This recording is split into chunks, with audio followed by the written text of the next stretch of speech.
দুরুদের গুরুত্ব কম না বেশি? আর কিছু আছে দুরূদ শরীফ পড়ে কিন্তু এমন ভাবে পড়ে নিজেও শুনে না। সকালে যখন আপনি কর্মজীবন কর্ম কাজ করার জন্য বাইর হবেন, একটু নামাজ পড়ে বাইর হয়। যখন আপনি বাইরে হবেন, আপনি 20টা মিনিট, এই 12 ঘন্টার ভিতরে 20টা মিনিট ভাগ করেন কিছু ফজরের জন্য 8 মিনিট, আর 2-3 মিনিট কোরআনের জন্য একটু দুরূদ শরীফ দোয়ার জন্য পড়ে আপনি বাইর হয়ে যান। দুনিয়ার সঞ্চয় না হলো আখিরাতের সঞ্চয় আসবে। আমাদের জন্য তো দুটি, কি? রব্বানা আতিনা, বলেন রব্বানা আতিনা ফিদ দুনিয়া হাসানাতাও ওয়া ফিল আখিরাতি হাসানাতাও ওয়া কিনা আযাবান নার। ঠিক কি না? আমরা দুনিয়ার শান্তি আখিরাতের মুক্তি, দুনিয়ার আযাব থেকে বাঁচতে চাই, আখিরাতের শাস্তি থেকে বাঁচতে চাই। একটু ফজরের নামাজ পড়ে আপনি বাইর হন, দুরূদ শরীফ পড়ুন, কোরআন শরীফ পড়ুন। দৈনিক ফেফার পড়েন, না পড়লে মাথা গরম হয়ে যায়। দৈনিক সিগারেট খান, গোল্ড লিফ খান, বেনসন খান, যাই খান। আবার অনেক প্রাইভেট বন্ধা আছে যারা বোতল খায়, মদ খায়, শরাব খায়, ফেন্সিডিল খায়। এগুলা না খেলে মাথা গরম হয়ে যায়। আমার সুন্নি ভাইয়েরা, গৌসে কমিটির ভাইয়েরা, তোমাদেরকে অনুরোধ করে বলবো, দৈনিক তুমি নামাজ পড়ো। আল্লাহর কসম, নাপাক পানি তোমার মুখ উঠবে না, মিথ্যা আসবে না, চুরি আসবে না, বদমাশি আসবে না, জেনা আসবে না, সগলখড়ি আসবে না। তুমি নামাজ পড়ো, প্রতিদিন ফেরেশতারা ডাইন দিকে লিখবে, আল্লাহ রে এই বান্দা তোমার নামাজি বান্দা, আদরের বান্দা। এই বান্দা নামাজ পড়ে ঘর থেকে বাইর হলো, তার কাজের মধ্যে বরকত দাও, তার রুজির মধ্যে বরকত দাও, হায়াতের মধ্যে বরকত দাও। অ্যাক্সিডেন্ট যদি হয়ে থাকে, অ্যাক্সিডেন্ট থেকে হেফাজত করো। রহমতের ফেরেশতারা আল্লাহর কাছে রিপোর্ট দিবে। জোরে বলুন সুবহানাল্লাহ, আল্লাহু আকবার বলেন। ফজরের নামাজ চাই কিনা? যোহর, আসর, মাগরিব, এশা, এইভাবে 60-70 বছর নামাজ পড়লে খুশি হবেন কে? আল্লাহ। একটু খেয়ালের পরিবর্তন করেন, মনের পরিবর্তন করেন। বাঁচবেন বা কয়দিন? কোন মানুষের হায়াত যদি 60 থাকে, 60, হ্যাঁ 40 যদি চলে যায় কত? 60 যদি হয় 50 গেলে 10, 60 যদি হয় 30 গেলে 30, 60 যদি হয়, যদি 45 চলে যায় কত? 15। তাহলে আর কয়দিন বাঁচবে? বেশি দিন। মৃত্যু এমন এক জিনিস, আমাদের প্রধানমন্ত্রী মাননীয় শেখ হাসিনা, ওনার স্বামী বড় একজন জ্ঞানী ছিলেন, মারা গেছে, আজকে দুনিয়াতে নেই। ইচ্ছা করলে তো বিশ্বের শ্রেষ্ঠ হাসপাতালে নিতে পারতেন, কিন্তু নিলে কি হবে? মৃত্যু তো আছে, এর মধ্যে কোনো সন্দেহ নাই। মৃত্যু আছে কিনা? আছে। মৃত্যুর কোনো দাওয়া নেই, কিন্তু মৃত্যু হতে হবে নামাজি হয়ে, নামাজি হয়ে, পাক্কা নামাজি হয়ে। এই জন্য আমি আপনাদেরকে অনুরোধ করে বলবো, আপনারা যতদিন আল্লাহ জমিনে থাকবেন ততদিন 5 ওয়াক্ত নামাজ পড়বেন। আমিন বলেন। নামাজ আমাদেরকে পড়তে হবে। আল্লাহ নিজে আমার হাবিবকে এত ভালোবাসেন, সুবহানাল্লাহ। এই সারা পৃথিবীতে ধরেন আজকে 5 কোটি মসজিদ আছে। কয় কোটি?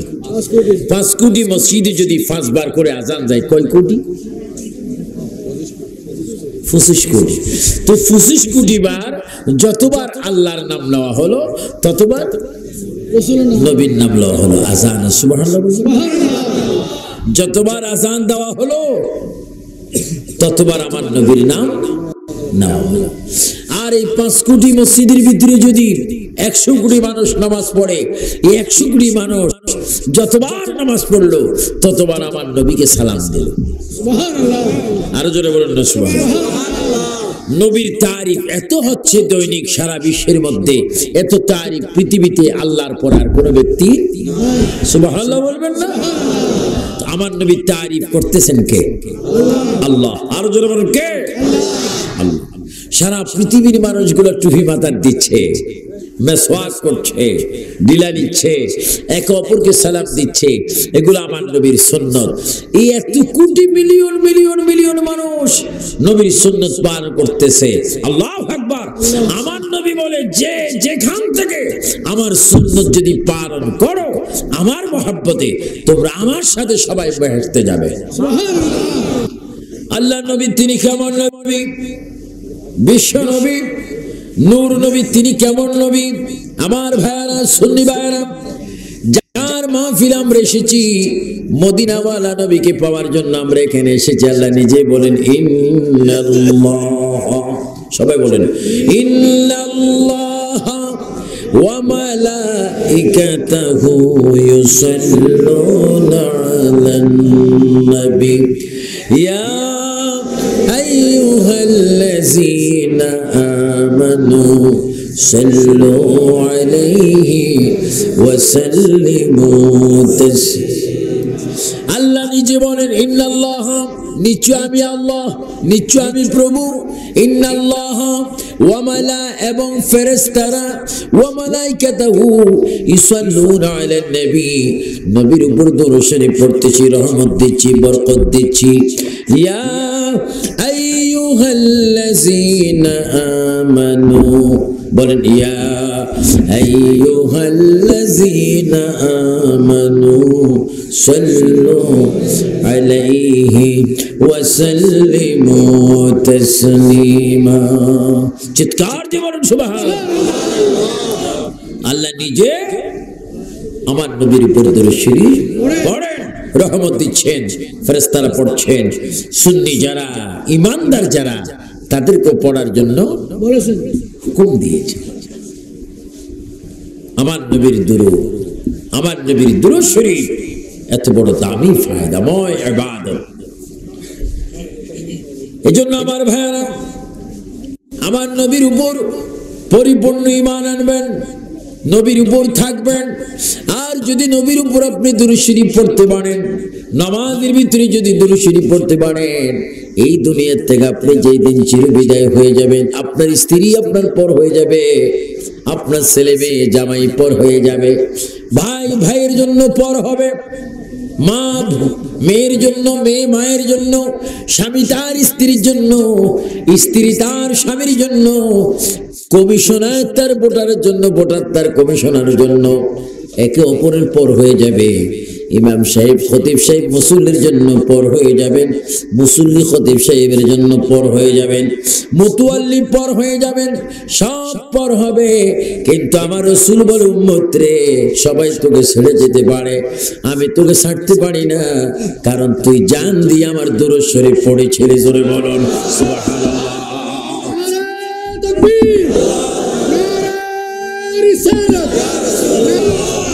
আমাদের গৌসুল আজম যিনি, যার নামের এই কমিটি গৌসিয়া কমিটি, উনি এমন গৌসুল আজম ছিলেন, যে কোনো সওয়াল প্রেসিডেন্ট করুক, রাজায় করুক, বাদশাহ করুক, প্রজায় করুক, সরে করুক, ডাকাতে করুক, নারী করুক, পুরুষ করুক, নাবালেগ করুক, বালেগ করুক, যেইভাবে যেই প্রশ্ন গৌসে পাকে করতেন, তিনি মুহূর্তের মধ্যে জবাব দিয়ে মানুষের মনকে খুশি করে দিতেন।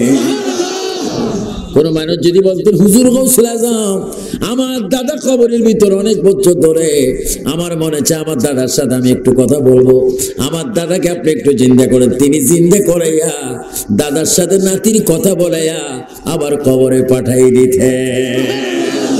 জোরে বলুন না সুবহানাল্লাহ। আর আমাদের বাংলাদেশ নয়, শুধু পৃথিবীতে অনেক গৌসুল আজম আছে। যদি বলে তোমার দাদার একটু তুলো, আমার দাদা যদি হঠাৎ উঠে, আমি নিজেই ফলাই।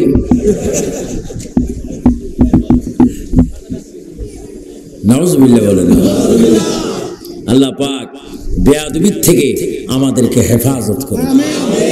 আরো জোরে বলো আমিন। এখন সায়েন্সের যুগ তো, গৌসুল আজম বানানো যায়, সায়েন্সের যুগ। বিভিন্ন রং বাইরে এসে তো দেওয়ালে লিখলে গৌসুল আজম হয়ে যায়। আর হুজুর আব্দুল কাদের জিলানী ওলি দেওয়ালে চিৎকার দিতে বলতো, ইনি আল্লাহর ওলি। আরো জোরে বলুন না সুবহানাল্লাহ।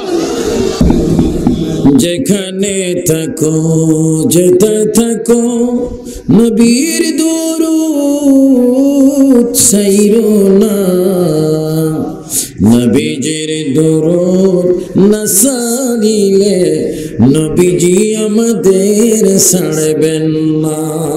আল্লাহ জোরে জোরে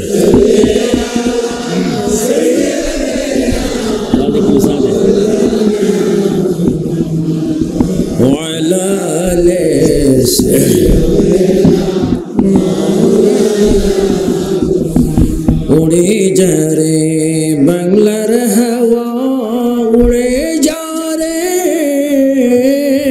মদিনা, বলেন উড়ে যা রে বাংলার হাওয়া, উড়ে যা রে মদিনা। এ আশিকদের সালাম দিও নবীজির পাক রওয়াজায়। আল্লাহুম্মা সাল্লি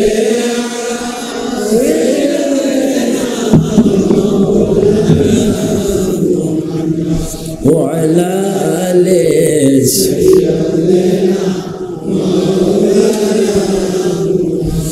আমার নবী ও উম্মত পৃথিবীর সব তোমাকে বলে যাবে, কবরের খাটের মধ্যে তোমার লাশটা নিচের দিকে যখন নামিয়ে দেবে, এমন একজন আত্মীয় পাবে না যে আত্মীয় বলবে আমার বাবার সাথে আমি কবরে যাব, আমার মায়ের সাথে আমি কবরে যাব, আমার ভাইয়ের সাথে আমি কবরে যাব। আবু সুফিয়ান আবিদ আল কাদেরী উনি অনেক বড় একজন বক্তা ছিলেন, সারা বিশ্ব ঘুরতেন। উনি মারা গিয়েছেন, আমি যেখানে সেখানে তার ওয়াজ শুনতাম। উনি মারা গেছেন, আমি তার কবরে যাব। একজন ভক্ত মুরিদান আমি পাবো না। আল্লাহর নবীর উম্মত কেউ যায় না, কেউ যায় না, কেউ যাবে না, কোনদিন কেউ কেউ কবরে যায় না। যদিও আমি মদিনায় ঘুমাচ্ছি, তুমি কখন মরবে, কোন দিন মরবে, কি ইংরেজি মাসে মরবে, আরবি মাসে মরবে, বাংলা মাসে মরবে, কি সোমবারে, মঙ্গলবারে, বুধবারে, বৃহস্পতিবারে মরবে, কি সকালে, দুপুরে, সন্ধ্যায় মরবে, আমি রাসূল তোমার খবর রাখি। কারণ তুমি যে মুহাব্বতে দুরূদ পড়ো, তার আওয়াজ আমার নিজের কানে শুনি। তুমি যেই দিন মরে যাবে, মরার পরে জানাজা হবে, ওই জানাজা আমি নবী শরীক হয়ে যাব। আল্লাহু আকবার। আমার নবী বলে উম্মত অবশ্যই চিনবি, অবশ্যই কথা বলবি। যদি সব ইসলামের ভিতরে যদি শরীয়ত তরিকত মারফত হাকিকতের ভিতরে যদি আমি নবীর প্রেমটা ঠিক মতো রাখো, আমি নবীর শ্রদ্ধা যদি রাখো, ভালোবাসা রাখো, আমি নবীর দুরূদ শরীফ সুন্নত আদর্শ যদি তোমার চরিত্রের মধ্যে ঢুকাইতে পারো, আমি নবী গ্যারান্টি দিচ্ছি তুমিও মা চিনবা, মাও তোমাকে চিনবে। হাসরের ময়দানে একে অপরের হাতে হাত ধরে আমার নেতৃত্বে জান্নাতে যাবে। আল্লাহু আকবার। নারে রিসালাত, নারে গাউসিয়া, গাউসিয়া ঈদে মিলাদুন নবী, আহলে সুন্নাত ওয়াল জামাত, গাউসিয়া কমিটি বাংলাদেশ, হযরত হাদ মাওলানা আবু সুফিয়ান আবিদ আল কাদেরী সাহেব, উলামায়ে আহলে সুন্নাত। মা, মা কেমন মা? মায়ের বুকের দুধের স্তনে দুধ খেলাম, আর এমন টাইমে, এমন সময়, এমন জীবনে দুধ খেলাম যখন আমার মুখে দাঁত ছিল না, আমার মুখ ছিল, জবান ছিল না, কথা ছিল না, ভালো মন্দ বলতে কিছুই পারতাম না। মা গো, তোমার বুকের মধ্যে আমি দুধ খেয়েছি। আমি যখন কেঁদেছিলাম, পৃথিবীর সবাই সকলের কাজ করেছে, তুমি মা পাকঘর থেকে এসে আমাকে তাড়াতাড়ি দুধ দিয়েছ। ও মা, তুমিও কবরে, আমিও কবরে, কিন্তু তুমি আমার সাথে কথা বলো না, আমিও তোমার সাথে কথা বলতে পারি না। আল্লাহ রাসূল বলে উম্মত, উম্মত, মার কবর আর ছেলের কবর মাঝখানে এক হাত থাকবে, আর দুজন মাটিতে ঘুমাবে। হাসরের ময়দানে তোমরা উঠবে। যদি আমার মহব্বত সুন্নাত যদি তোমাদের মধ্যে থাকে, আমি রাসূলের আদর্শ যদি তোমাদের মধ্যে থাকে, মা ছেলে চিনবে, ছেলেও মা চিনবে। আর যদি আমার সুন্নাত আদর্শ না থাকে, কিয়ামতের পরে হাসরের মাঠে 50,000 বছর পর্যন্ত দাঁড়িয়ে থাকবা, মা ছেলের সাথে পরিচয় হবে না। কারণ আমি নবীর সাথে তোমাদের পরিচয় নাই। জোরে বলুন সুবহানাল্লাহ। আমরা নবীর পরিচয় চাই কিনা? নবীর আদর্শ, নবীর চরিত্র, নবীর মুহাব্বত, নবীর দুরূদ, জোরে বলেন মারহাবা। আমার নবী না। এই জন্য আমার ভাইয়েরা চিন্তা করবেন, পৃথিবীতে বহু দোয়া আছে, বহু আয়াত আছে, কিন্তু কোন আয়াত পড়ে কবরের মধ্যে লাশটা রাখে না, কোন দোয়া পড়ে লাশটা রাখে না। নির্দিষ্ট একটা দোয়া পড়তে হয়। সবাই বলুন বিসমিল্লাহি ওয়া আলা মিল্লাতে রাসূলিল্লাহ। সবাই জোরে বলুন বিসমিল্লাহি ওয়া আলা মিল্লাতে। ঠিক কিনা? ঠিক কিনা? এখানে বিভিন্ন জেলার ডিস্ট্রিক্টের লোকজনও আছে, আমি জানি। সব জায়গা লাশ কবর রাখতে মিল্লাতে রাসূলুল্লাহ। ও নবী, আপনার মিল্লাতে, আপনার কাছে, আপনার মিল্লাতে রাখলাম এই লাশটা। মিল্লাতে রাসূলুল্লাহ বলা হয়। আমার ভাইয়েরা, আল্লাহ রসুল যদি গ্রহণ করে, আমিন, রসুল যদি গ্রহণ করে, এই চাইতে নিয়ামত বরকত খুশির দিন আর কোনোদিন হতে পারে না।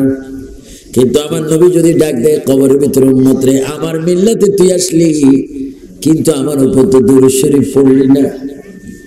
উম্মত আমার নামে আযানের আগে আমার উপর দুরূদ শরীফ পড়তে ছিল, তুই চায়ের দোকানে বসে বসে বিরোধী করছিলি, কিতাবখানায় বসে বসে সমালোচনা করছিলি।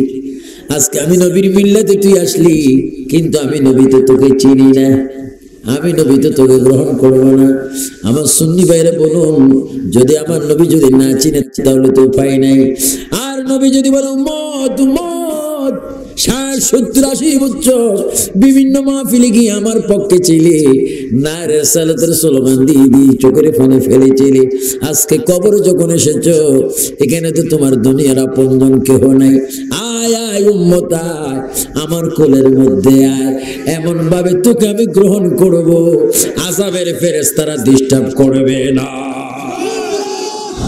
আরো জোরে বলুন সুবহানাল্লাহ। আমরা নবীর কোলে শান্তিভাবে যেতে চাই কি চাই না? সবাই একটু জোরে বলুন মনে বড় আশা ছিল যাব মদিনা। আর একটু জোরে বলুন মনে বড় আশা ছিল মক্কাওয়ালা মদিনাওয়ালা। জোরে মক্কাওয়ালা মদিনাওয়ালা আমায় তুমি দেখা দাও। বলেন মক্কাওয়ালা মদিনাওয়ালা আমায় তুমি দেখা দাও। মনে বড় আশা ছিল যাব মদিনা, মনে বড় আশা ছিল। আমার ভাইরা, এই জন্য কবরের চিন্তা করেন আজকের মাহফিলে বসে বসে। কবরের চিন্তা যদি আসে, মসজিদের খোরাক হয়ে যাবে, মসজিদে গেলে কোরআন হয়ে যাবে, মসজিদে গেলে দুরূদ শরীফ হয়ে যাবে, মসজিদে গেলে কবরের সওয়ালের জবাব মুখস্থ হয়ে যাবে। কারণ কবর এমন একটা কবর যেখানে পৃথিবীর সমাজের কেউ নাই, যেখানে শুধু আল্লাহ রসুল হবে আমাদের আপন। জোরে বলুন সুবহানাল্লাহ।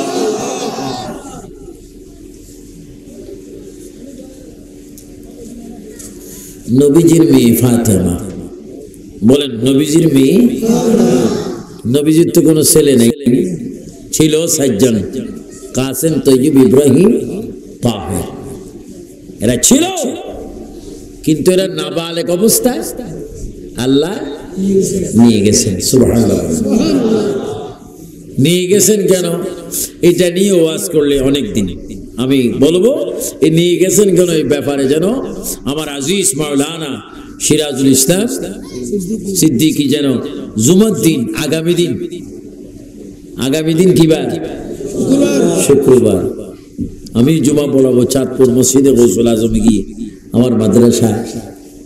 আমার ভাইয়েরা জুমার দিন এই কথাটা যেন আলাপ করে যে যে এই কেন নবীর ছেলেগণ চলে গেলেন, নবীর ছেলেগণ চলে গেলেন। আমার ভাইয়েরা, এই জন্য কবর নিয়ে বেশি চিন্তা করবেন। এখন তো কবর নিয়ে কোনো গবেষণা নাই, চিন্তা নেই। হাদি হুজুর কুয়েত যাবো, মালয়েশিয়া যাবো, ইন্দোনেশিয়া যাবো, ব্রুনাই যাবো, দুবাই যাবো, আবুধাবি যাবো, হ্যাঁ সিঙ্গাপুর যাবো, কিন্তু কবরে যাবো এ কথা কেউ বলে?